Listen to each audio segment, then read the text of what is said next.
I remember the proposal like it was yesterday because I remember in my head, I was screaming no. And I just said, yes.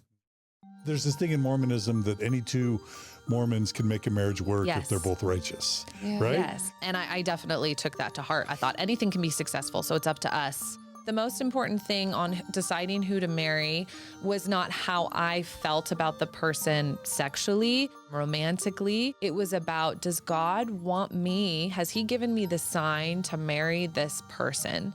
I remember at that time not having those feelings for him, but I thought that was a good thing.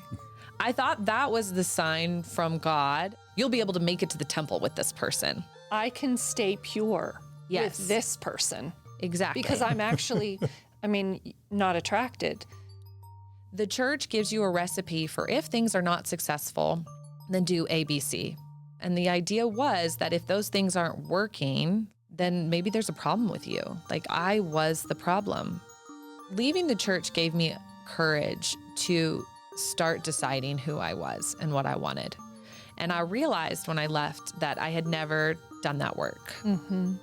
I want to talk a little bit about what it is to have a baby who's being born with a severe medical issue, because I think it's different than what people think.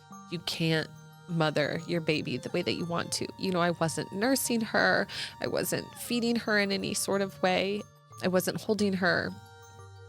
Trying to just make sure that she was feeling that connection with me so that she could be comforted was very, very stressful. Yes. Oh, I can imagine. Mm-hmm. There's the saying, there's no atheists in foxholes, that when you're facing death, or in this case, death of a child, that's when you're going to be most inclined to want to cling to belief, right? Just as a coping mechanism. I was surprised to feel that I had no ties to the church in my heart or my mind, none. I actually officially wrote to resign my membership while she was in the hospital. Because I was like, this is it.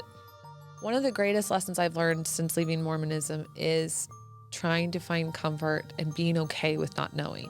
I can hope for so many things, but I don't know, and I have to find comfort in that. How I try to approach each day is I'm going to try my best today, and I'm going to try to make today a day that was worth living for me, for my children. Then if I get it tomorrow, I'm going to do that again.